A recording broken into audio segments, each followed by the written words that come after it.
ദൈവം നിങ്ങളുടെ കുടുംബത്തിൽ നിന്ന് നിങ്ങളെ മാത്രം ഈ ഒരു പ്രാർത്ഥനയിൽ കൂട്ടിക്കൊണ്ടുവന്നതാണ്.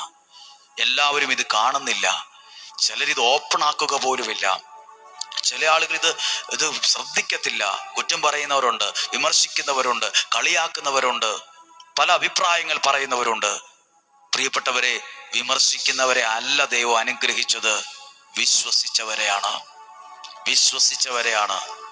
അപ്പോൾ ഉയർന്ന മലയിലേക്ക് അവരെ കൂട്ടിക്കൊണ്ടുപോയപ്പോൾ അവർ കണ്ടത് ഇന്നുവരെ ആരും കാണാത്ത, ഇന്നുവരെ ആരും കേൾക്കാത്ത, അനുഭവിക്കാത്തൊരു വലിയ സ്വർഗീയ സത്യം അവർ അനുഭവിച്ചു.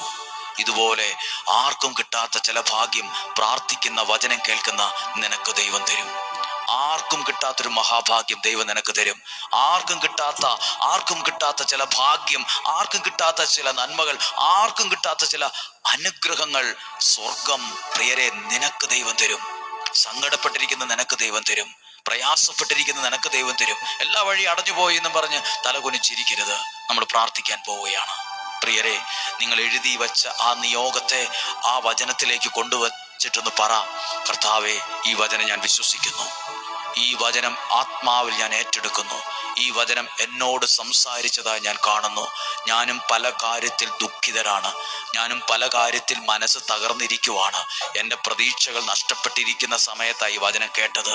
ആ ഉയർന്ന മലയിലേക്ക് ആ 3 പേരെ മാത്രം കൂട്ടിക്കൊണ്ടു പോയതുപോലെ ഇന്ന് ഈ വചനം കേൾക്കാൻ എന്നെ കൂടി കൂട്ടിക്കൊണ്ടുവന്നതിന് ഒത്തിരി നന്ദി.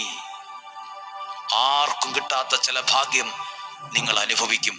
ആർക്കും കിട്ടാത്ത വലിയ നന്മകൾ കാണാൻ, ഐശ്വര്യം കാണാൻ നിങ്ങളുടെ കണ്ണുകൾക്ക് ഭാഗ്യമുണ്ടാകും. കണ്ണുകൾ ഭാഗ്യമുള്ളതാകട്ടെ.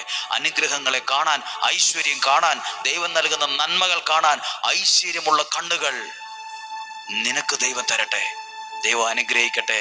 ആ നിയോഗത്തിന്റെ മേൽ കരങ്ങൾ വയ്ക്കുമ്പോൾ ആ നിയോഗത്തിന്റെ മേൽ ഞാനൊന്ന് കരമുയർത്തി പ്രാർത്ഥിക്കട്ടെ. കർത്താവേ, എഴുതി സമർപ്പിച്ചിരിക്കുന്ന ആ 3 നിയോഗങ്ങളുടെ മേൽ പ്രാർത്ഥിക്കുന്നു. അത് എഴുതി വെച്ച വ്യക്തികളുടെ മേൽ യേശുവിൻ്റെ നാമത്തിൽ അവരെ അനുഗ്രഹിച്ച് പ്രാർത്ഥിക്കുന്നു. നിങ്ങളുടെ കൈകളിൽ നിയോഗ കൊന്തയുണ്ടെങ്കിൽ എടുത്തു പിടിക്കുക. എന്നിട്ട് ആ 33 മുത്തുകളുള്ള ആ നിയോഗ കൊന്തയുടെ ആദ്യ മുത്തിൽ ചേർത്ത് പിടിച്ചുകൊണ്ട് പറഞ്ഞ്, ആ 1ാമത്തെ നിയോഗത്തെ നോക്കിയിട്ട് പറഞ്ഞ്, ഈ നിയോഗത്തിൽ അത്ഭുതം നടക്കുന്നത് ഞാൻ വിശ്വാസത്തിൽ കണ്ടുകൊണ്ട് പ്രാർത്ഥിച്ചേ.